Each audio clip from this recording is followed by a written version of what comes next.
5 apprentissages tirés des livres pour devenir riche avec Bassem Mejri. Hello les investisseurs sereins, j'espère que vous allez bien. Aujourd'hui, je suis ravie parce que je retrouve un invité que j'avais reçu l'année dernière, avec lequel on avait fait l'épisode numéro 168, dans lequel on avait également parlé de 5 livres très intéressants sur l'investissement. Donc n'hésitez pas à aller le réécouter. C'était le 168 donc. Et là, on va en refaire un nouveau pour parler de 5 livres autres. Donc on va pas reprendre les mêmes, on va faire autre chose. Exactement. Si vous aimez lire, ça va être passionnant parce que ça va vous donner des idées de lecture également.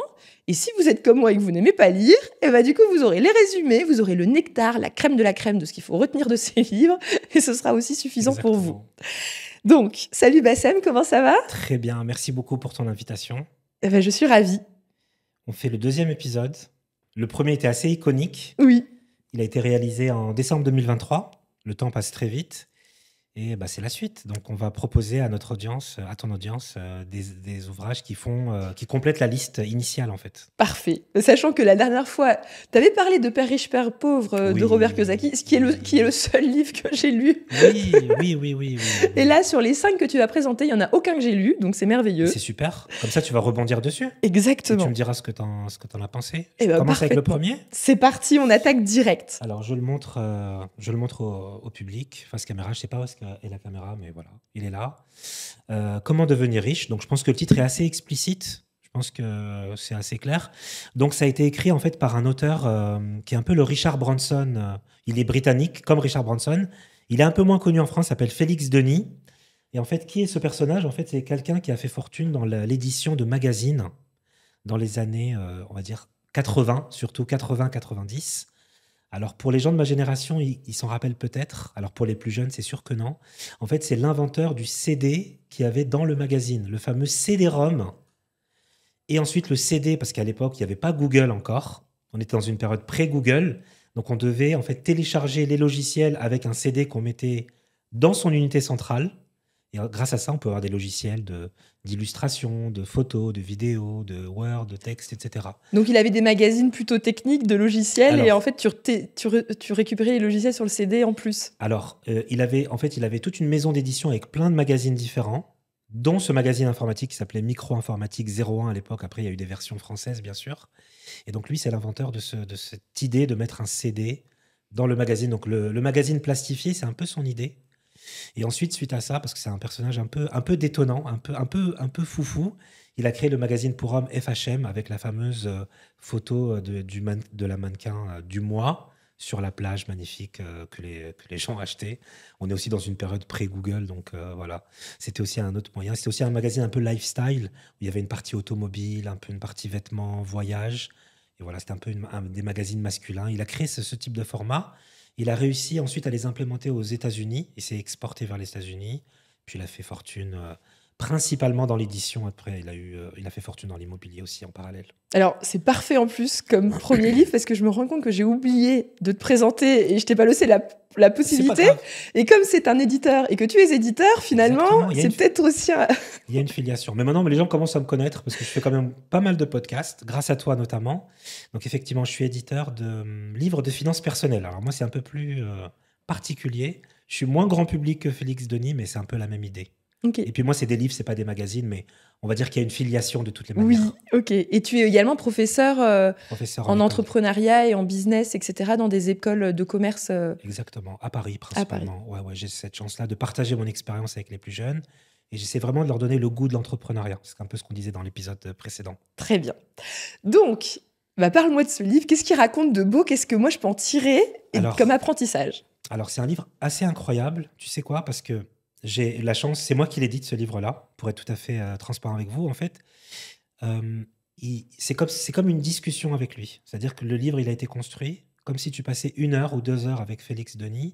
Et il va te dire tout ce que lui, il a appris dans son parcours de vie sur l'argent, sur le business, sur la manière de bâtir une fortune. Donc, ce n'est pas vraiment des enseignements qui sont hyper techniques ou hyper pointus sur la fiscalité ou sur la finance ou sur la gestion, mais c'est plus tout le mindset, l'approche, l'état d'esprit.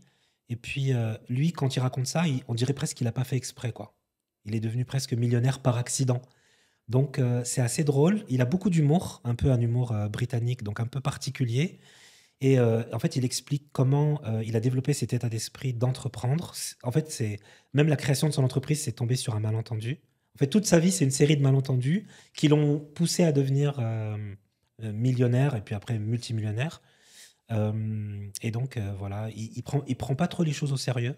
Et donc, quand on lit ça, on se dit en fait, ouais, en fait, c'est pas un big deal. En fait, tout ça, il faut rester soi-même. C'est quelqu'un que l'argent n'a pas changé, contrairement à beaucoup de gens, parce que quand les gens deviennent riches et célèbres, ils ont tendance à avoir un ego qui devient surdimensionné. Lui, c'est pas son cas. C'est quelqu'un qui est resté assez simple, assez proche de ses valeurs de son enfance. Il parle qu'il a eu une enfance assez difficile dans le Londres après-guerre.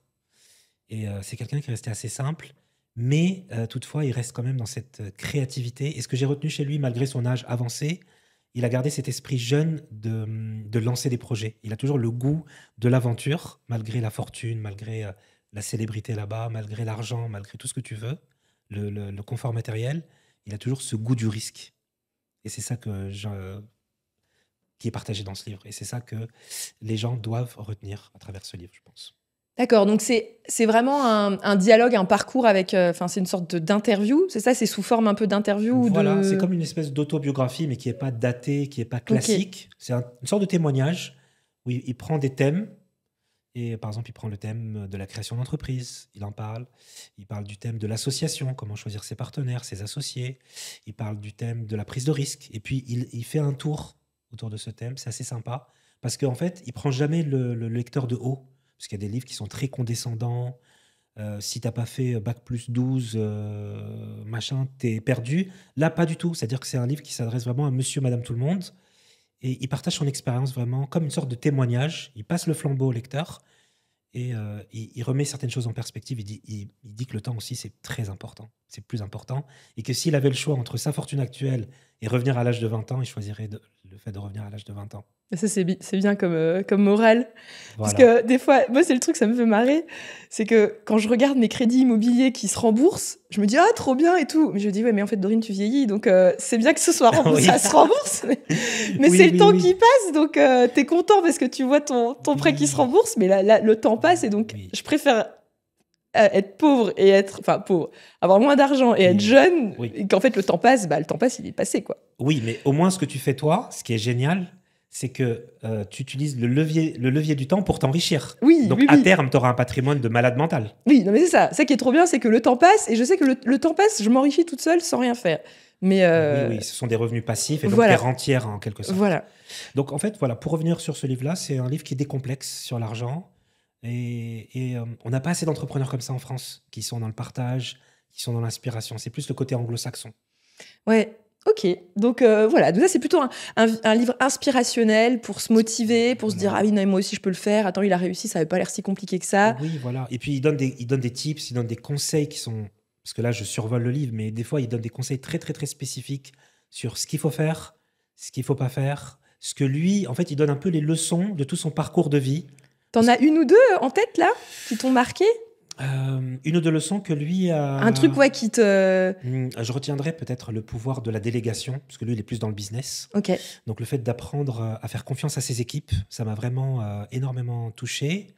Ça m'a inspiré, en tout cas, le fait de déléguer et puis de faire autre chose. Ça lui a permis, lui, de multiplier les projets, parce que c'est vraiment un serial entrepreneur. Ah ouais, ça me parle beaucoup aussi. Voilà. Parce que moi, j'ai toujours les prochains projets en tête, mais le problème, c'est que bah, je dois gérer les actuels et tout à fait. Donc, le fait de pouvoir déléguer à des équipes, de faire confiance à d'autres personnes, comme ça, quand on le dit là aujourd'hui, ça a l'air super simple, mais en fait, c'est très complexe. Ah, c'est super dur. Parce qu'il faut trouver les bonnes personnes, il faut savoir déléguer, savoir motiver, savoir manager ces gens-là. C'est pas du tout évident.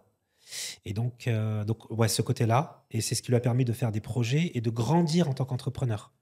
Donc de lancer d'abord un magazine d'informatique, puis pour hommes, puis jardinage, et puis après à la fin il avait une gamme, mais tous les thèmes, il avait tout quoi. L'automobile, les voyages, tout ce que tu peux imaginer en magazine, jeux vidéo, manga, cinéma, bref, n'importe quelle thématique, culinaire, voyage, il avait tout. À la fin Trop bien. il avait un catalogue complet, quoi. Ah, ça fait rêver. Ouais, ouais, ouais. En fait, si tu veux, pour donner l'exemple, en France, c'est un peu Lagardère. Ok. À l'époque, il y avait Paris Match, tu vois, un espèce de grand groupe de presse, ou Hachette, qui avait vraiment plein de magazines. Ok, ok, ça m'inspire. Moi aussi, je me vois bien, tu vois, dans l'investissement immobilier, avoir mes jeux de société, des livres, des formations, des accompagnements, enfin, tu sais, genre plein de trucs, tu vois, une foncière, enfin, tu vois, Ouais, bah, c'est ce qu'il faut, hein. tout un truc, quoi, C'est ce tout qu'il un faut. panel de choses, ça me fait rêver. Donc voilà, le côté délégation et le côté de s'exporter, de ne pas avoir peur de sortir de sa zone de confort, parce qu'il est quand même parti aux Ah ouais, ça États-Unis. c'est énorme. Il est parti aux États-Unis, il a lancé des magazines, tu sais, comme OK Podium ou Star Club, tu sais, les magazines d'ados avec les trucs de Beverly Hills, Sauvé par le Gong et tout. Il a lancé ça aux États-Unis, des magazines de musique pop, parce qu'à Londres, il y a Top of the Pop, tu sais, l'émission comme Top 50 en France. Ok. Et il a réussi à implanter ça là-bas.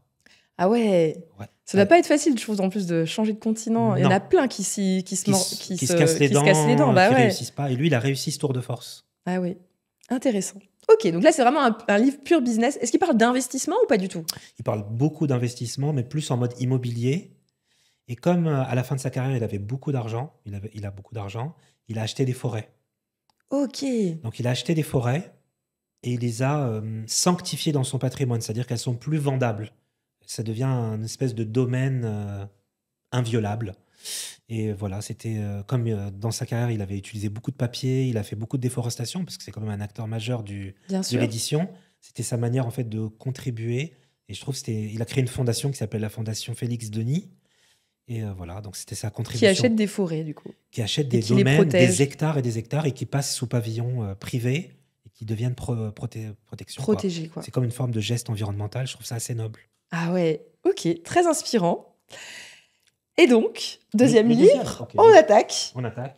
Là, c'est mon livre de chevet. Donc, j'ai un rapport assez particulier avec ce livre. C'est un livre d'un auteur que j'adore. J'estime que c'est le plus grand auteur du 21e siècle, Robert Greene, le fameux auteur des 48 lois du pouvoir. C'est un livre que tu as peut-être dû voir à la FNAC ou dans une librairie. Ah, tu sais, moi, je suis pas la grande lectrice, donc je Ouais. je sais pas. Donc, c'est un auteur américain. Ok, atteindre l'excellence. Atteindre l'excellence. Donc, tu vois, tout un programme déjà.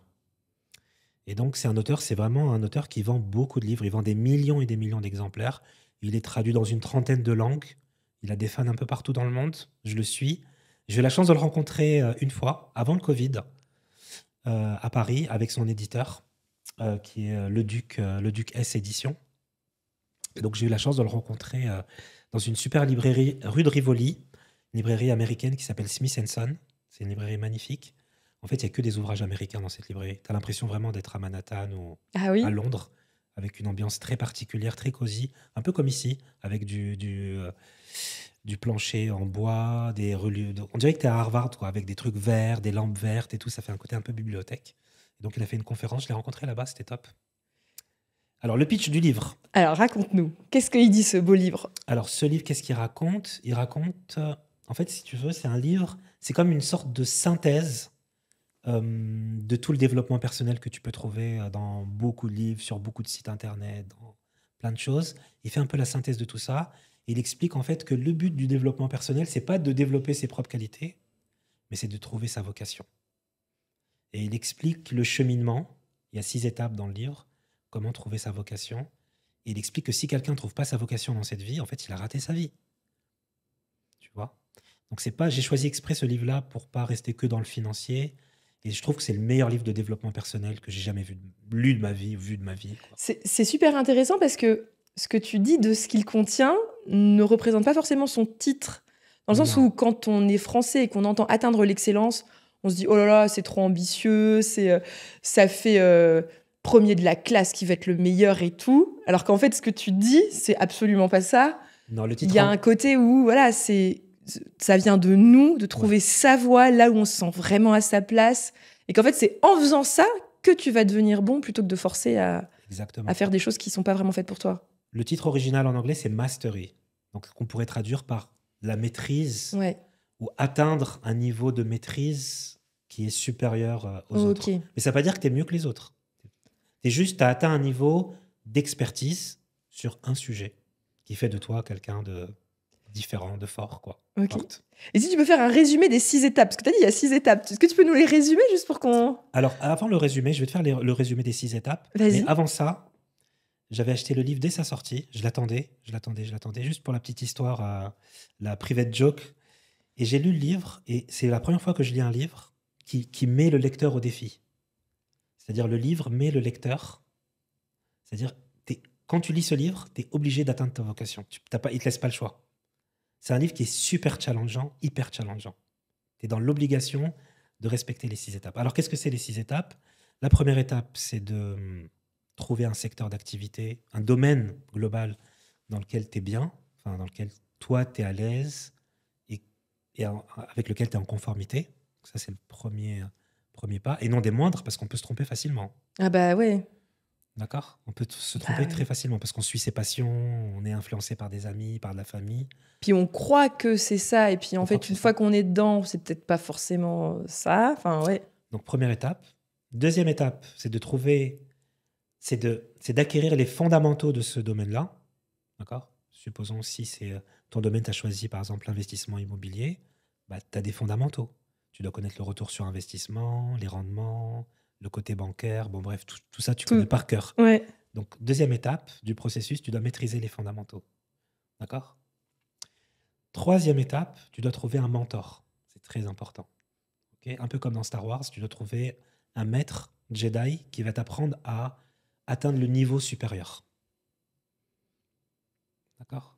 Ça, c'est intéressant parce que là, tu vois, j'ai plusieurs personnes en tête. Mais est-ce qu'il faut être en contact avec la personne, la voir en coach? Comment tu fais? Parce que c'est pas facile. Tu vois, typiquement, moi, on va parler de mon cas, comme ça, tu me fais, tu me fais ça marche. mes étapes. Super, ça marche. Mais en gros, moi, je pense quand même que moi, ce que j'aime, c'est le podcasting, le fait d'interviewer des gens, rencontrer des gens. Ça, c'est clair que là, j'ai mon truc.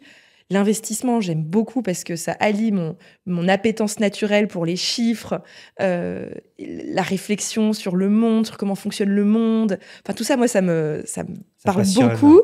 Voilà, l'investissement immobilier pur. Je sens quand même que moi, au bout de 3 immeubles, acheter un 4e immeuble, ça m'excite plus beaucoup, quoi. J'ai l'impression d'avoir fait le tour. Enfin, voilà, mais de continuer, voilà. Donc ça va, c'est clair. Bah, la maîtrise des fondamentaux, voilà.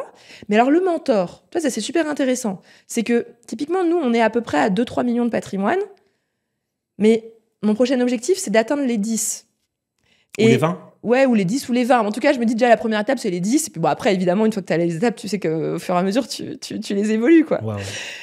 Mais, tu vois, typiquement, comment je fais pour trouver un mentor? Enfin, tu vois, est-ce qu'il faut que ce soit un coach en immobilier qui soit beaucoup plus avancé que moi et que je paye pour me coacher? Est-ce que... Alors, ce qui est génial dans le livre... Tu vois, comment tu fais ça? Alors, ce qui est génial dans le livre, c'est qu'il a pris 3 personnes, on va dire, du 19e, du 20e siècle, pour illustrer ces étapes-là. Enfin, dans chaque étape, il prend un exemple. Et il a pris 3 personnes de 2020 pour expliquer qu'en fait, le processus, il est pareil avant et aujourd'hui. Bref. Et dans l'exemple que tu évoques, il avait pris l'exemple de Léonard de Vinci, parce qu'il prend vraiment des gens qui sont... qui ont atteint l'excellence. Qui ont atteint l'excellence, pour le coup. Et, il parle aussi de Darwin dans d'autres exemples. Il y a beaucoup d'exemples. Et Léonard de Vinci, il s'est mis au service d'un maître, à l'époque en Italie, dans sa région, pour intégrer l'atelier. Parce que intégrer l'atelier, c'était pas évident. Après, quand on a lu la biographie de Léonard de Vinci, en fait, c'est quelqu'un qui était, entre guillemets, issu d'un mariage qui n'était pas officiel. C'est-à-dire que c'était un enfant illégitime. Je connais bien son histoire. Tu connais bien son histoire? Bah ouais, parce que j'adore Léonard de Vinci et j'ai appelé mon enfant. Un de mes enfants s'appelle Léonard. Léonard, c'est incroyable. C'est pas un hasard, mais j'aime beaucoup son histoire. Donc le fait d'être un fils de quelqu'un d'illégitime, à l'époque, même encore aujourd'hui, c'était assez mal vu pour la société. Ouais. Et donc, et comme avant, c'était si t'es fils de forgeron, tu deviens forgeron. Si t'es fils de boucher, tu deviens boucher. Et donc, lui, il était fils de notaire. Et comme sa mère, elle était issue d'une famille plus paysanne à l'époque, en Italie, donc ça lui fermait énormément de portes. Et ce qui pouvait paraître de prime abord comme étant un blocage, puisqu'il n'allait pas devenir notaire, Léonard de Vinci, on sait qu'il n'est pas devenu notaire, c'est sûr. Il a pu intégrer l'atelier d'un peintre et il a pu donc apprendre le dessin, se forger un savoir-faire, une expertise. Donc ça rejoint les étapes qu'on a citées précédemment. Donc tu as vu, il y a une cohérence entre les étapes. Et le fait de rester au contact du maître, donc pour répondre à ta question, il faut que tu sois en contact avec le maître, il faut que tu le vois à l'œuvre. Ouais. Donc c'est beaucoup d'observation, Donc toi, typiquement, ce serait quelqu'un qui a déjà un patrimoine de 20 millions et que tu vois en négociation avec son banquier, chez le notaire, la gestion de ses biens, et toi, ça va t'inspirer pour passer au next level. Mais ça me rassure, parce qu'en fait, je me rends compte que j'en ai un, en l'occurrence, du coup. C'est génial. Ça, Bon, ça on me est bon rassure. alors, on est bon. Mais c'est parce qu'en fait, c'est vrai que en fait, je me rends compte que nous, finalement, la direction qu'on prend avec Cyril, c'est que je me rends compte que c'est pas l'immobilier pur en tant qu'investisseur foncière, machin, tac, tac, qui nous fait vibrer. Oui. Il y a aussi le côté entrepreneur. Et en fait, c'est vrai qu'en tant qu'entrepreneur, nous, on a pris des entrepreneurs beaucoup plus avancés que nous, qui font plus d'1 million de chiffre d'affaires et avec lesquels on est en contact très régulièrement et qui nous coachent sur notre business. Donc en fait, voilà, peut-être qu'on peut faire changer aussi, évoluer les mentors au fur et à mesure de son parcours. Et Après, la chose qui est géniale dans ce que tu dis, Dorine, c'est que en fait, vous créez un cercle vertueux, un carré vertueux. C'est-à-dire que vous investissez dans l'immobilier, ça vous crée un patrimoine. Donc ça, c'est la première droite du carré vertueux. Ensuite, vous avez envie de vous diversifier, vous allez dans l'entrepreneuriat, vous créez de la valeur dans l'entrepreneuriat, donc vous pourrez encore réinvestir dans l'immobilier, et on revient à la case Ouais. départ, et ça fait un carré qui se nourrit de lui-même et qui fait que grandir, en fait. ouais. Mais c'est super intéressant parce que je précise pour l'audience, on paye très cher pour le fameux mastermind dans lequel on est en contact avec oui. cet entrepreneur. Ok. Et ça, pour nous, ça a été je me suis rendu compte, on s'en est vraiment rendu compte. Enfin, moi, je le dis parce que c'est super important. Et Cyril, d'ailleurs, avait eu son déclic à l'époque. C'est qu'il y a le côté où être en contact avec des gens avec qui t'échanges, ça te fait des déclics dans le cerveau. Je suis sûre qu'il y a des études là-dessus. Ah J'en oui, sais c'est rien. incroyable, c'est incroyable. Et typiquement, à l'époque, quand on investissait en 2016, on démarrait. Moi, je lui disais, vas-y, on va y arriver, on va devenir rentier. Parce que moi, je sais pas, j'ai un esprit toujours hyper ambitieux, un peu grande gueule, et tu vois, voilà. Et Cyril, il me dit, non, mais Dorine, sois réaliste, machin. Et on est allé dans un événement de Pierre Ollier. Il était connu sur YouTube en investissement immobilier. Ok. Et on a rencontré en physique les gens. Et Cyril, lui, il est rentré transformé. Ça y est. Parce qu'en fait, il a vu des autres en mode, oh ouais, non, mais il y a des jeunes, machin, ils en sont déjà là. Et tu dis, waouh! Alors qu'en fait, quand tu écoutes des podcasts, des vidéos YouTube, tu dis, ouais, non, mais là, c'est trop lointain. Et puis en fait, quand tu les vois en vrai, tu dis, bah attends, ils sont pas. Et ça fait des déclics. Et là, il y a pas longtemps, il a fait un séminaire justement avec notre coach en business. Ok. Il est rentré. Transformé. C'était un autre homme. J'ai pas compris. Wow. J'ai fait waouh! Alors que d'habitude, je dois toujours lui dire, ouais, c'est possible, tu sais, c'est possible. Et puis il me dit, non, mais machin. Puis là, il est rentré, et puis il était encore plus avancé et plus ambitieux que moi. Et j'ai fait, ouh là là, tu m'as devancé. Il faut le rattraper. Hein. Attention. Il faudra que j'y aille aussi, tu vois. Rattraper.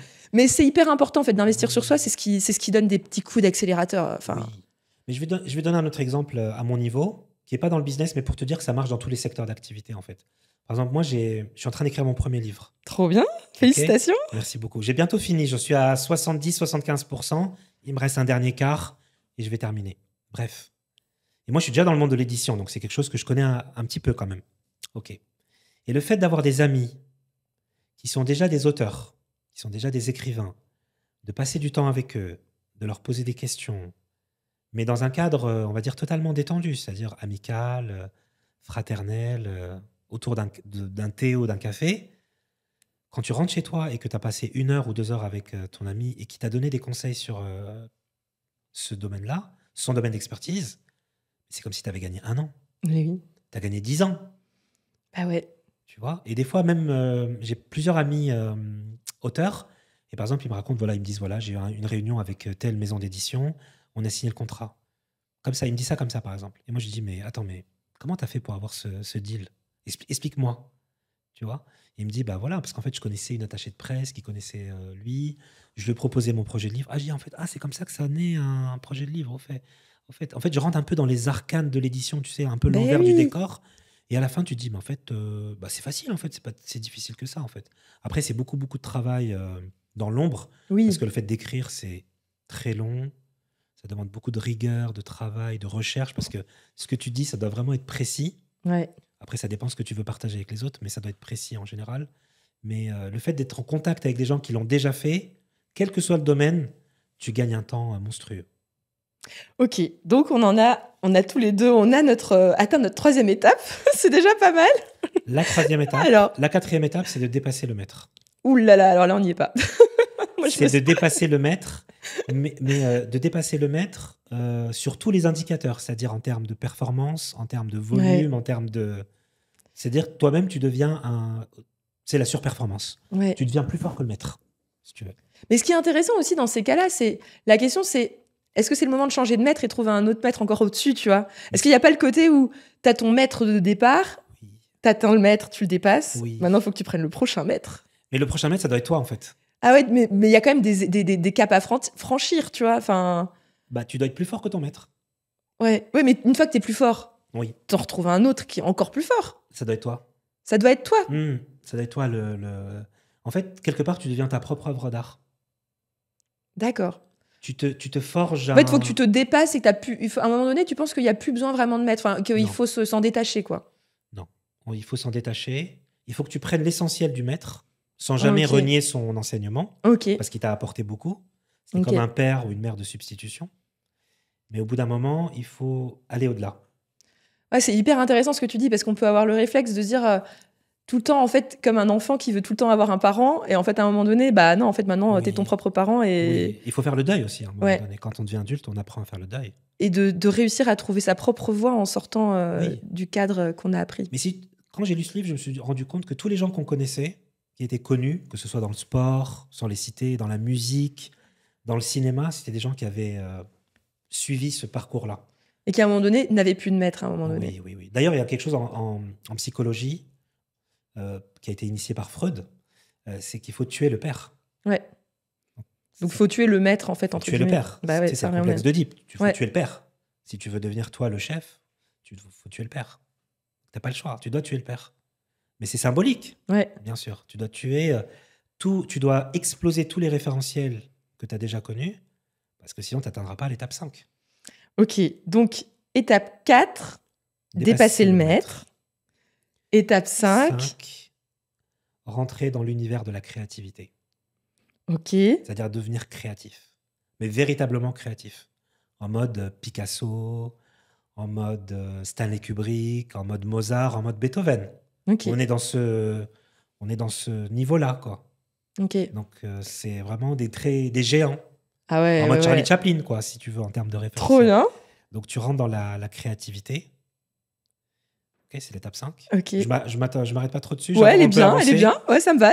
J'ai rien à dire. Donc, Je commente pas. donc en fait, la créativité, à quel moment tu sais que tu as la créativité, c'est quand tu fais une œuvre, t'as pas besoin de signer ton nom dessus. C'est-à-dire qu'on reconnaît tout de suite. Allez, reconnais que c'est toi, quoi. Tu vois, un Van Gogh, on sait que c'est un Van Gogh. Pas besoin qu'ils mettent Van Gogh dessus. Ouais. C'est reconnaissable entre mille.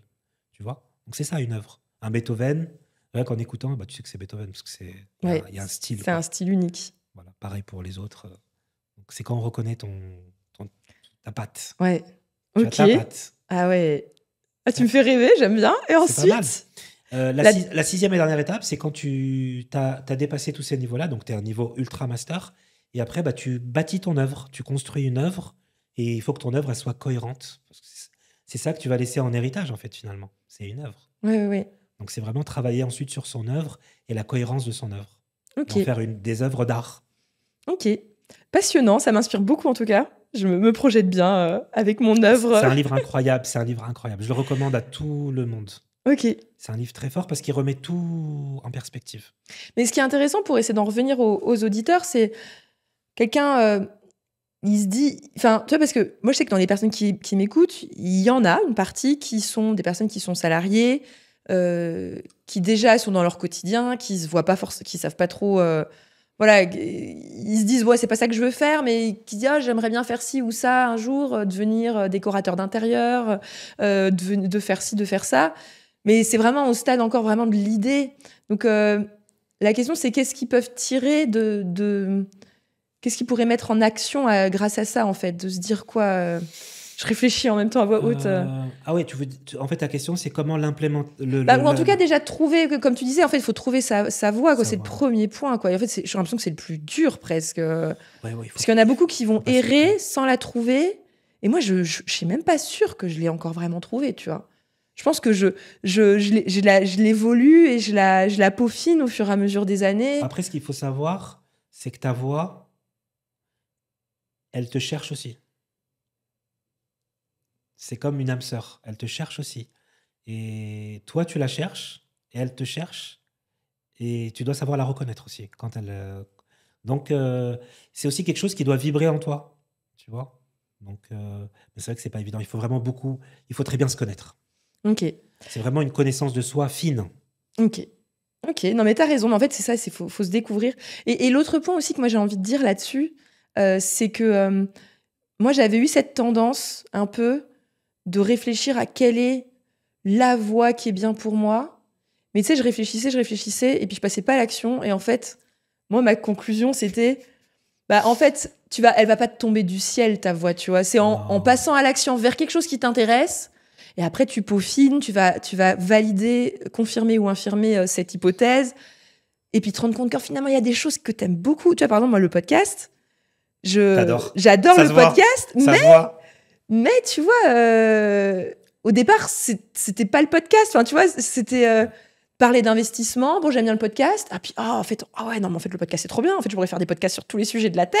C'est vrai. Il y a tellement de choses à dire. Mais oui, et en fait, du coup, je me dis, bah, tu vois, ta vocation, elle va évoluer avec le temps. Et puis, enfin, il faut réussir à passer à l'action. Moi, j'aurais dit ça pour pouvoir le savoir, quoi. Sinon, tu sauras jamais. En fait, pour aider les auditeurs, l'audience, je pense que la première qualité, c'est de s'écouter soi-même, tout simplement.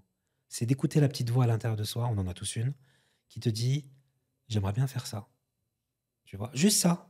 Alors, cette voix, elle est étouffée par le quotidien, par les obligations, par les enfants, les machins, le travail, la fatigue parfois. Et il faut juste l'entendre. Il faut écouter le silence à l'intérieur de soi. Et beaucoup de gens ne veulent pas écouter cette voix. C'est-à-dire ils sont dans un confort de vie, ils sont dans une zone de confort, de sécurité, et ça remettrait trop de choses en jeu, en question. Et plus l'âge avance, et plus cette voix, elle est étouffée, j'ai l'impression. Ouais, et en plus c'est dur, parce qu'entre guillemets, t'as avancé, et tu dis, bah, c'est trop tard. Du coup, tu trouves encore plus d'excuses pour ne pas le faire. T'as plus le temps. Ouais. Le temps joue toujours contre toi dans ce type de... Le seul moment où le temps joue avec toi, c'est comme ce que tu fais toi. Là, tu joues, le temps, c'est ton allié. Oui, parce que tu rembourses tes mensualités, voilà, c'est génial. Ça, c'est bien. Mais bon, c'est que de l'argent, entre guillemets, tu vois. Mais oui, c'est bien. Mais c'est de la liberté aussi. Tu achètes de la liberté future, c'est incroyable. Ouais. Il faut le dire. Ok. Donc, il faut écouter sa voix. Et qu'est-ce que je pourrais dire aux auditeurs ? Il faut faire quelque chose qui nous plaise et dans lequel on se sent épanoui. Si on fait quelque chose, même si ça nous plaît et ça ne nous épanouit pas forcément, c'est peut-être pas ça.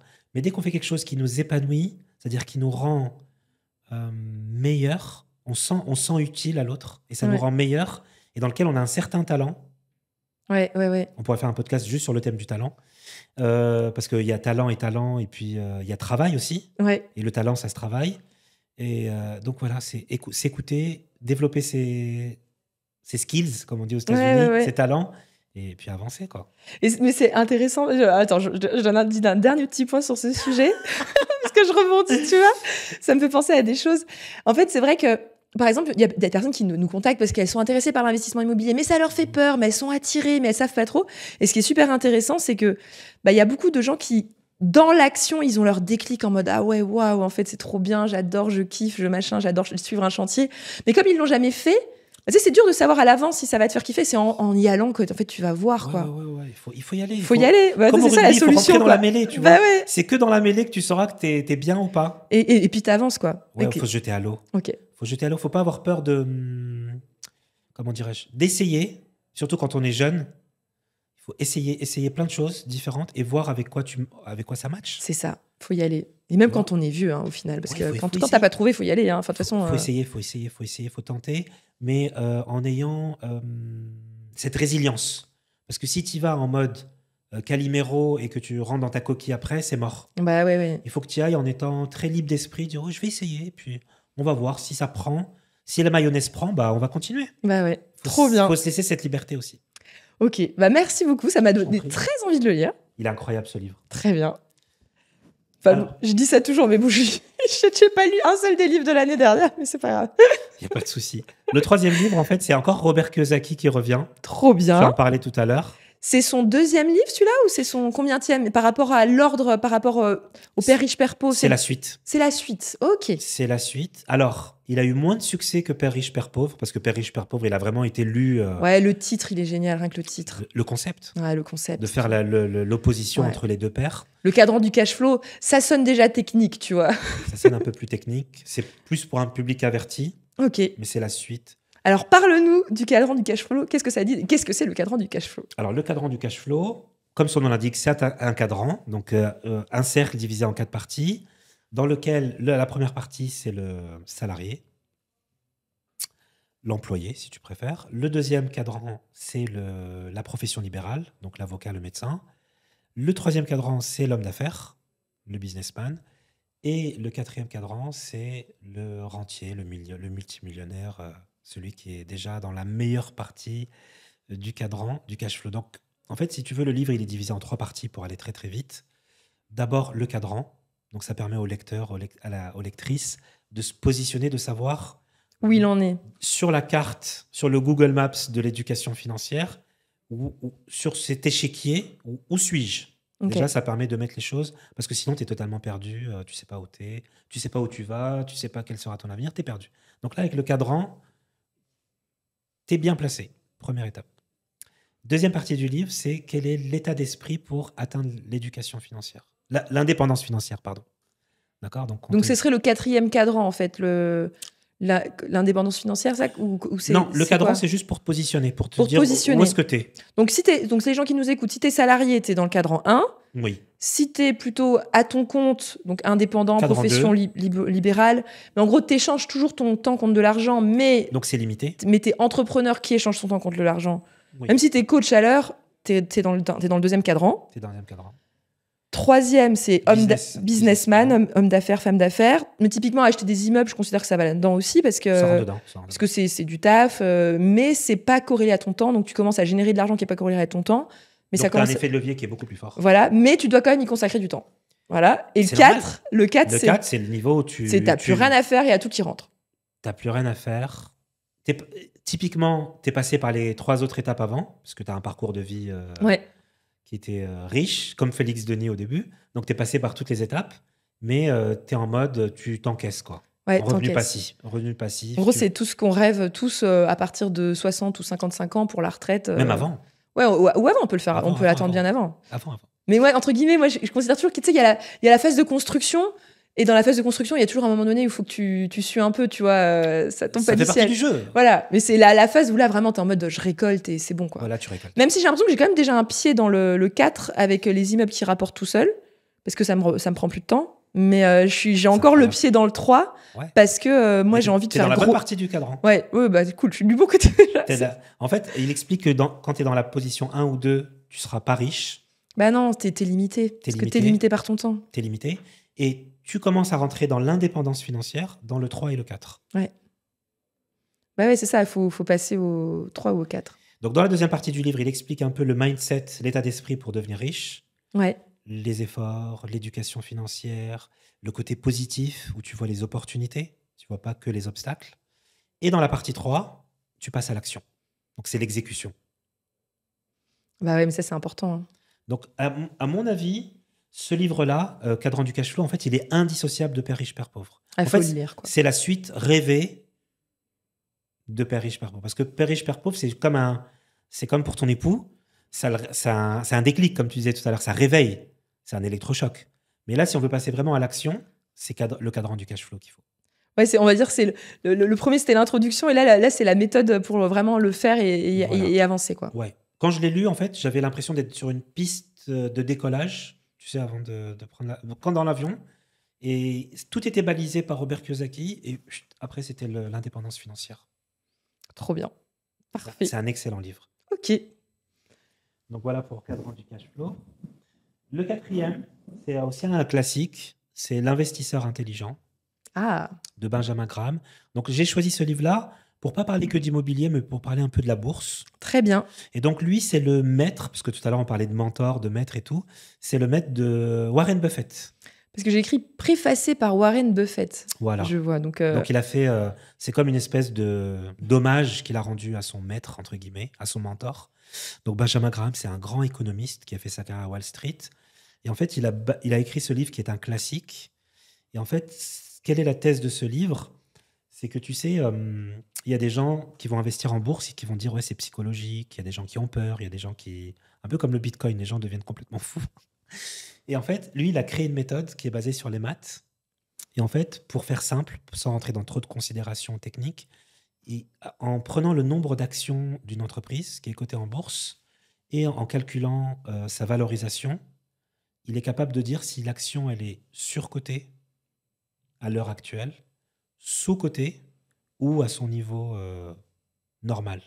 Donc c'est un livre, on va dire, technique qui apprend à faire des calculs ou comment tu le définirais? Non, c'est un livre pas technique, mais c'est un livre qui permet d'aborder la bourse avec une méthodologie rationnelle.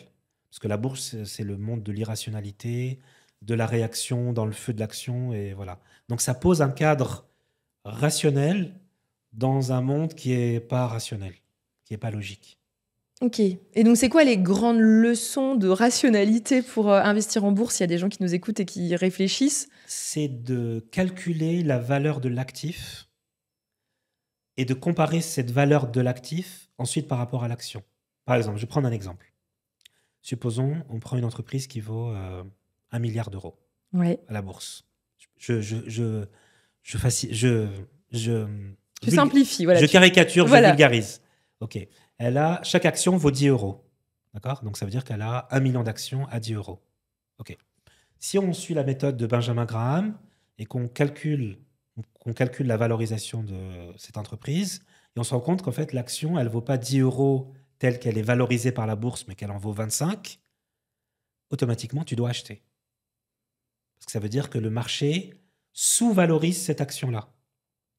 Donc toi, en fait, ça te donne une information, ça te donne un avantage concurrentiel que n'ont pas les autres investisseurs et que toi, tu as, parce que tu as fait ce calcul auparavant. Ok. C'est comme si on ramène ça à l'immobilier, c'est comme si tu allais acheter un appartement à 100 000, mais toi, tu vois qu'il en vaut 150 ou 170. Donc, tu vois tout le potentiel qu'il y a. Donc, tu vas foncer pour l'acheter. C'est une opportunité en or. Ouais, en gros, ça ressemble à ce que... Alors, moi, je ne suis pas du tout une experte en bourse, hein, loin, loin de là. Mais en gros, ce que ça veut dire, c'est que Warren Buffett, c'est un peu comme ça qu'il est devenu riche. Oui. C'est ça, c'est en achetant des parts de sociétés qui étaient sous-valorisées parce qu'il savait super bien lire voilà. les bilans comptables les et bilans, tout ça. Et oui. Il avait les outils qui ont fait la projection. Il avait les vraies valeurs. Il ne se basait pas sur la valeur de la bourse. En fait, la valeur de la bourse, c'était juste l'indicateur pour lui. Ouais. Par exemple, 10 euros. Et lui, il savait que l'action, elle valait 3 fois plus. Ok. Donc, il achetait massivement celle qui valait 3 fois plus. Ouais, en fait, c'était juste pour calculer la différence entre le... Okay. Et donc, ça lui a permis de devenir ultra riche, quoi. Enfin, tout le monde connaît Warren Buffett. Bah oui. Mais alors, du coup, le livre, il va apprendre à estimer finalement la valeur d'une entreprise. Exactement. Donc, c'est quand même un peu haut niveau pour quelqu'un qui n'a jamais fait de bourse. Ou est-ce que c'est accessible pour un débutant? C'est une question. C'est super accessible. En fait, c'est le livre qu'il faut lire avant de commencer. Ok. C'est comme une sorte de petite Bible qui va te donner un cadre logique, rationnel, sans parti pris économique, sans être trop pro-libéral ou pro-marxiste, parce qu'il y a des livres qui sont très marqués politiquement. Là, c'est un livre qui est froid, qui est factuel et qui pose un cadre hyper logique. Ok. Donc, ça permet de mettre de la logique dans un monde où tu vois des achats, des ventes et tu ne comprends pas pourquoi. Où tu ne comprends pas pourquoi l'action, elle monte et pourquoi une action baisse. C'est très difficile à expliquer. Ok. Non, mais c'est vraiment intéressant parce que moi, par rapport à la bourse, en tout cas, je me rends compte que la plupart des gens qui investissent en bourse, moi, j'ai eu un père qui a beaucoup investi en bourse. Donc, moi, je vois et j'observe beaucoup Enfin, j'ai une bonne conscience des biais psychologiques de la personne qui croit qu'elle a compris, alors qu'en fait, elle n'a pas compris. Oui. Et qui a toujours la peur de rater l'occasion du siècle. Bah oui, le FOMO. Bah oui. Donc là, ça... Bah oui. Et en fait, je me rends compte que moi, ça m'inquiète beaucoup parce que, justement, ma théorie sur la bourse, même si parce que moi, j'étais d'un œil vraiment extérieur, c'était le côté... à partir du moment où tu crois que tu es rationnel, bah en fait, c'est mort. Parce qu'en fait... Moi, c'est ma théorie, c'est que Tu te trompes. en fait, tu te trompes. Donc, ça veut dire que tu es déconnecté de tes émotions. Et en fait, c'est complètement stupide. Parce que ça veut dire que du coup, tu vas. Parce que moi, je le sais très bien, mon père, il faisait des investissements risqués. Enfin, bref, il a perdu des sommes astronomiques. Et en Il a fait, gagné aussi, rassure-moi. il a gagné. Mais bon, là, aujourd'hui, il est fauché. Ah, À 74 ans. Donc, oui. voilà. Pas Moi, cool. voilà, mais je le dis, mais voilà. Ouais, non, mais c'est ok. J'ai rien contre lui, mais en tout cas, Ouais. c'était passionnant parce que j'ai pu vraiment voir un Ouais. boursicoteur en live En et live, ouais. dans Incroyable. de toute ma vie, tu vois. Ouais, Et je ouais. sais, et du coup, les mécanismes psychologiques, moi, je les ai étudiés en. Ah ouais. euh, T'avais un spécimen à la un maison, quoi. spécimen. Donc tu pouvais pas être mieux loti. Ouais, c'est comme ça que j'ai. Ouais. Donc, je connais un petit peu parce que je connais bien les biais psychologiques parce que moi, c'était très simple. Je sais comment ça fonctionne un boursicoteur. Enfin, j'appelle ça un boursicoteur, c'est un peu négatif, les pauvres. Mais Non, en c'est gros, ça. je sais très bien que quand ils gagnent, Ils sont aux anges. ils sont aux anges. Ils en parlent. Donc là, C'est le coup du siècle. c'est le coup du. Et puis ils ont fait une bonne affaire, et puis regarde, et puis voilà, je t'apprends, et puis regarde, j'ai tout compris, j'ai craqué le système, gna gna gna gna. Donc là, ils en parlent. Bizarrement, pendant 3 mois, tu n'entends plus parler de bourse à la maison. Ah. Et alors là, tu sais qu'il est mal. Mais si tu lui poses une question, ça l'énerve, et puis il faut pas en parler. Oui, voilà. C'est un sujet tabou. Là, tu sais que. Ouh là là, c'est chaud. Là, c'est pas bon. Et en fait, tu sais exactement les mécanismes. Et il y a vraiment le côté où. Et t'as beau être le plus intelligent, parce que tu peux être très intelligent, tu peux être Oui, brillant en oui, fait. oui. Mais en fait, si tu sais pas comprendre que tu as des émotions et que tu arrives à les corréler, enfin, moi, je me rends compte que c'est vraiment très complexe. Nous, c'est vrai qu'avec Cyril, nous, on a fait le choix. De pas le faire. peut-être. Alors, nous, on s'est lancé en crypto, Ah, mais incroyable. avec une méthode. Parce que moi, je me rends compte, moi, j'ai un avis. Bon, je te raconte Vas-y, je vas-y. raconte mon avis. Vas-y. Mais en gros, c'est vrai que moi, j'ai un avis par rapport à tout ça, c'est que j'avais fait des études, je sais pas si je t'ai dit entre-temps, la dernière fois, j'ai fait un master en gestion de patrimoine où Si tu m'as dit. je me suis amusée à faire ça et c'était hyper intéressant. Et ça parlait du fait que il y avait deux grandes théories qui combattaient. Dis-moi. C'était Ça m'intéresse. les grandes théories, c'était la théorie que il y a la théorie tu peux battre le marché et il y a la théorie du genre de toute façon même les gens au final tu bats jamais le marché. Le marché se retourne toujours contre toi. Ouais, qu'en fait entre guillemets ils font des études entre les gens, tu sais, qui font du stock picking, c'est-à-dire Du day trading, en fait. Ceux qui du day misent, trading ou qui voilà, qui s'amusent à se dire ah mais j'ai trouvé le bon coup et puis qui passent leur temps à regarder pour essayer d'optimiser leur portefeuille par rapport à des gens qui vont placer et après qui regardent plus. Mais en fait, statistiquement, en moyenne, c'est les deuxièmes qui gagnent. C'est les deuxièmes qui gagnent. Bah oui. Et moi, même nerveusement, les deuxièmes gagnent parce qu'ils sont pas dessus, en fait. Mais oui. Et donc, en fait, nous, avec Cyril, on a vu ça. Et moi, j'ai vu mon père se stresser, regarder les cours. J'ai dit, mais moi, en fait, moi, c'est pas ça que je veux. Je veux pas passer ma vie à... Mais tu sais, c'est quoi la meilleure stratégie de bourse pour ceux qui nous écoutent? Elle est simple. Je le dis aujourd'hui au micro parce que je le dis dans mes cours, donc je le partage à une plus large audience. Tu ouvres un PEA, tu vas voir ton conseiller bancaire, tu ouvres un PEA, c'est ouvert à tout le monde, tout public français, et tu achètes ce qu'on appelle des ETF. Ouais. C'est un outil pour miser sur un indice, et tu choisis le SP500. Ouais. Et là, tu places et le SP500, sauf... Tu rentres en DCA tranquille, t'as pas besoin de tout mettre d'un coup un jour. Tu mets tous les mois 100 €. Tu fais un premier versement, on va dire, de 1000, 2000 pour avoir une première... Pour démarrer. Un petit capital de départ. Et tous les mois, en automatique, il prend ça sur ton compte courant, 100 €, et tu mises sur l'ETF qui va miser lui-même sur le SP500. SP500, c'est quoi? C'est comme le CAC 40. C'est les 500 plus grandes valorisations boursières à Wall Street, donc au Nasdaq. D'accord? Dedans, il y a Google, il y a Coca-Cola, McDonald's, Disney, Nike, donc des entreprises qui vont jamais se casser la figure. Ouais, peut-être, mais une sur les 500, tu vois, c'est pas très grave. Il y a Tesla, il y a Nvidia, il y a Microsoft, donc ça m'étonnerait que les 500 puissent se casser la gueule en même temps. Impossible. Et chaque année, tu peux vérifier, Dorine, chaque année, ça fait les mauvaises années, ça fait 7, 8, et les bonnes années, ça fait 12, 13% de rendement. Et comme récemment, on était en inflation, ça t'a pas échappé, c'était vraiment l'investissement refuge, quoi. Il y a l'or et puis il y a le SP500. Tu peux pas te tromper en faisant ça. Et tu peux vérifier tout ce qui s'est passé avant. 40 ans avant, la courbe du SP500, elle est exponentielle. Bah, ouais, et en fait, c'est comme ça que nous, on a abordé les choses. Et il y avait aussi le côté où je pense qu'il faut pas mettre de l'argent dont on a besoin et dont on est émotionnellement trop attaché, tu vois. C'est-à-dire que nous, quand on a acheté les cryptos, on était en mode, OK, on se fixe à un budget, on le met dedans, et terminé. Je veux plus en entendre parler. Sans vouloir être trop indiscret. 45% Bitcoin, 45% Ethereum et, Ah ouais. et 10% où il a fait mumuse sur des petits trucs. Ah ouais, des petits des petits Dogecoin et tout. Je Là. sais pas quoi. J'avoue, Ok, je sais ok. même pas ce qu'on a sur les petits Bah restes. là, le Bitcoin, il a augmenté, là. Ouais, mais là, mais nous, notre truc, il a fait x3, là. Je sais pas Voilà. combien, faut quoi être. Mais c'est cool, mais en fait, entre guillemets, moi, je me dis, tu sais, les gens, ils disent, ah, c'est trop bien, machin. J'ai dit, mais en fait, moi, j'en ai rien à foutre. De toute façon, j'ai pas prévu de les vendre, donc. Ouais. Vous les gardez? Ouais, je les garde. Ouais. Moi, je me suis dit, en mode, j'y crois sur le long terme, sur le très long terme. Je les ai, je veux pas savoir, je regarde pas les cours, ça m'intéresse même pas. Ah, c'est horrible de regarder les cours. Parce qu'en fait, sinon, en fait, tu te dis tout, tu vas te prendre la tête. Oh, est-ce que je vends pas? Est-ce que c'est peut-être un pic? Est-ce que c'est pas un pic, machin et tout? En fait, je m'en fiche. Moi, de toute façon, je me suis fixé la règle au moment où on a investi. On s'était fixé que 3-4 mois pour mettre en DCA tranquille à l'époque où personne n'en parlait. Parce que forcément, si quand tout le monde en parle, c'est pas forcément le bon moment. Et en fait, j'ai dit, de toute façon, on a interdiction d'y toucher avant 5 ans. 5 ans, ouais. Bah, c'est Et large. on dit parce qu'en fait, c'est un Mais en réalité, les ETF, moi, de ce que j'ai compris aussi, tout ce qui est investissement en bourse, c'est qu'il faut avoir un investissement, une vision long terme.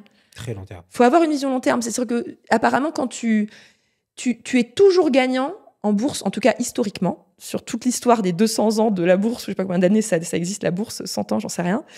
Tu es toujours gagnant si tu places et que tu laisses 10 ans, 20 ans et que tu laisses les trucs tourner. Alors que quand tu es perdant, c'est que quand tu fais de l'achat et puis un an après tu revends parce que finalement tu as besoin de l'argent et puis tu rachètes parce que tu penses que c'est un bon moment parce que tout le monde en parle. En fait, non. Ben, en fait, là, tu prends des risques. Moi, je suis plus en mode. Voilà. Ouais. En fait, il y a ma philosophie. Il y a des gens qui font du day trading. Donc, tous les jours, ils achètent une action. Par exemple, si elle prend 5, 10, 15, 20 euros, ils revendent. Et ils font ça 60 fois dans la journée. Et ils gagnent leur journée, quoi. Ils ont gagné 500. Mais c'est ce que mon père faisait, hein, dans 500, ses phases bien.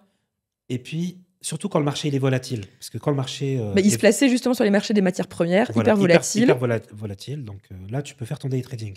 Mais nerveusement, psychologiquement, c'est très dur. Bah oui. Et puis si ça se casse la figure. C'est pour ta poire. Bah ouais. Surtout si tu prends des effets de levier, des machins, des trucs. Enfin bref. L'idéal, c'est de miser en automatique. Et toi, tu prends la distance avec ça. Et c'est mieux. Ouais. Ouais, en tout cas, voilà, moi, c'est vrai que j'ai une optique. Même pour sa santé mentale. Mais c'est pour la santé mentale, sinon tu t'y passes trop de temps. Enfin bon, on a un peu divergé sur la bourse. Je te racontais ma vie, mais. C'est intéressant. Tu vois. Le 4e livre, tu l'as peut-être lu. C'est un livre immobilier, donc je l'ai gardé. Bah non, tu sais, j'ai tellement pas lu, moi. Arrête de me poser la question si j'ai lu. Non, je me dis que celui-là, peut-être qu'il faisait partie vraiment de tes classiques. En fait, c'est Élise Franck qui a sorti ce livre. Comment je suis devenu rentière en 4 ans. Donc, je pense que le titre, il est assez explicite. Hein, Et en fait, son truc à elle, c'est qu'elle a... Alors, elle a une histoire incroyable parce qu'elle était assistante de direction dans un grand groupe. Donc, à l'image de son public, elle est vraiment partie de zéro, sans apport initial, sans fortune parentale. Parce qu'il y a toujours ce mythe, tu sais, qu'on hérite. Oui, tout. Que les gens ils trouvent des excuses quand quelqu'un a du succès. Et elle est vraiment... J'ai eu la chance de la rencontrer aussi, comme Robert Greene. Ok. J'ai pu la rencontrer, on a échangé. D'ailleurs, je crois que ce livre-là, elle me l'a dédicacé. Je crois qu'elle me l'a dédicacé. Elle a dû me le dédicacer, je crois. Il doit être dédicacé quelque part. Je sais plus. Elle m'avait laissé un mot. Bref, elle me l'avait dédicacé. Et elle est super gentille, très agréable. Et en fait, le livre, j'ai l'impression qu'elle a vraiment pavé le chemin pour beaucoup, beaucoup de primo-accédants qui n'avaient pas cette culture de l'immobilier, dont les parents n'étaient pas forcément propriétaires. Elle a vraiment décomplexé énormément de personnes. Je crois que son livre, il s'est vendu entre 60 000 et 100 000 exemplaires. Ah ouais. C'est un vrai succès en librairie à l'époque où c'est sorti. Maintenant, ils font des rééditions. Elle est super gentille. Maintenant, je crois qu'elle vit à Barcelone. Elle a vraiment atteint l'indépendance financière. Elle a plusieurs villas, des Airbnb dans le sud de la France. Elle est aussi artiste, elle fait de la peinture, elle fait de la photographie. Elle est hyper gentille. Et en fait, comment elle a commencé? Elle était assistante de direction. Elle rachetait des appartements, mais la tête des appartements, c'était un cauchemar. C'est-à-dire, ils étaient délabrés, le plafond était cassé, le sol était pourri. Et en fait, elle faisait les travaux et elle faisait de la location meublée. C'est-à-dire que les locataires, ils arrivaient juste avec leurs valises. Il y avait tout. Le lit, la télé. En location longue durée. Location longue durée, meublée. Mais meublée. Meublée. Elle en a fait 1, 2, 3, 4, 10, 15, 20. Et elle en a fait un livre. Rien que le livre, déjà aussi, il lui a rapporté son petit pécule. Il lui a rapporté quand même de l'argent qu'elle a aussi réinvesti. Donc, elle a vraiment atteint l'indépendance financière. C'est un super livre. Et c'est quoi ce qui t'a marqué dedans C'est que quand elle raconte son témoignage, ça paraît tellement évident, ça paraît tellement simple, tu te dis, mais en fait, c'est que ça, en fait, l'immobilier. Juste, t'achètes, tu retapes et tu loues. Et la demande, elle était telle, elle est encore telle aujourd'hui, que t'es en position de pouvoir, en fait, sur le marché. Ça m'a paru tellement... et elle a fait ça d'une manière tellement limpide et tellement décomplexée, parce que souvent, les gens, ils veulent rendre ça plus complexe que ça ne l'est, en fait. Et je me rappelle, lors du premier achat immobilier que j'avais fait, j'avais lu et relu ce livre, ça m'a vraiment été une source d'inspiration pour moi, parce qu'elle avait tracé le chemin, elle a vraiment pavé le chemin dans ma tête, et je voyais toutes les étapes du processus, c'est-à-dire la négociation, le notaire, la réception des clés, et je l'avais vécu même avant de l'avoir fait en vrai, en fait. Ok, C'est un super livre que je recommande. bah, très bien, très bien. Je suis sûre qu'elle dit des choses pleines de bon sens. Je ne l'ai pas lu, donc je ne connais pas. Mais Elle a même mis des photos de ses appartements avant-après, ah ouais, pour illustrer et tout ça. donc c'est un super livre, super motivant, Ok, pour bah, passer très à bien. l'action. Bah, surtout que les auditeurs sont vachement intéressés par l'immobilier, donc ça tombe bien. Donc c'est une super référence, je peux les inviter à le lire, ils seront pas déçus du voyage. Ok, bah, très très bien pour Élise Franck. Et donc ensuite, 5e livre ou on a fait le tour? Je sais plus où on en est. Ah ça y est, c'est le 5e? C'était le 5e. Ah bah parfait. Ça Ah y est, j'ai terminé sur une touche immobilier, tu vois. Bah, c'est nickel. J'ai fait Tu exprès. tu connais le podcast? Tu vois, on est dans les bons fondamentaux. Eh ben, très bien. En tout cas, c'est intéressant. Je pense que moi, ce que j'ai envie de dire aussi par rapport à ma vision des livres, c'est de pas passer trop de... Moi, je suis un peu... de pas lire trop de livres dans tous les sens, de lire des livres Oui. tranquillement par rapport au thème et passage à l'action, parce qu'on peut passer sa vie à lire des livres et jamais passer à l'action. Donc, choisissez un sujet de prédilection, même si évidemment, moi, je préconise l'immobilier pour démarrer. Oui. Mais de commencer par des livres éventuellement immobiliers, Oui. quelques livres de motivation, ça fait du bien le soir de lire des livres de motivation ou des trucs de Robert Kiyosaki ou de Oui. l'excellence, etc. Parce que ça fait rêver et ça nous maintient dans un Oui. état de motivation. Oui. Mais l'important, c'est aussi de passer à l'action à un moment donné Oui. et d'avancer, quoi. Mais ces livres sont vraiment des outils incroyables. C'est-à-dire que pour la somme que tu mets dedans, est-ce que ça t'apporte dans ta vie, mais Bah ouais. tu l'as rentabilisé fois 10 000, quoi. C'est Bah incroyable. oui. Bah ouais, bah ça, c'est clair. C'est clair. Donc, ouais. Mais moi, ce que je fais quand je lis, c'est pas que je lis beaucoup en termes de volume, mais je les choisis avec un très grand soin. Ah ouais, pour Ah. quand tu t'attaques à un livre, en fait, c'est vraiment... Il rentre dans le contexte de ta vie par rapport à là où t'en es au Incroyable. moment précis. Par exemple, le livre de Robert Greene, Atteindre l'excellence, c'est un livre que j'avais vu sortir aux États-Unis. Il est sorti en 2013. Il a apparu en France, je crois, en février, en mars 2014. Et j'appelais l'éditeur à l'époque, en France, je lui dis, mais quand est-ce que votre livre sort? Et je l'ai harcelé, et il me donnait la date, je l'ai rappelé. Donc, c'est un livre que j'attendais, tu sais. C'est vraiment quelque chose. Donc, j'en lis pas énormément, mais c'est vraiment, je l'ai choisi avec un très, très grand soin, par contre. Très bien. Bah, heureusement que tu es là parce que tu nous as aidés à les choisir. C'est génial, c'est top. Et après, ils changent ma vie, ces livres-là, vraiment. Bah, merci beaucoup. Merci Bassem. infiniment. Bah, merci beaucoup en tout cas. L'année prochaine, probablement qu'on refera la petite sélection de notre petit épisode rituel Incroyable. lecture. Iconique, l'épisode iconique sur les livres. Bah, merci beaucoup. Merci infiniment. Et bah, salut. Salut.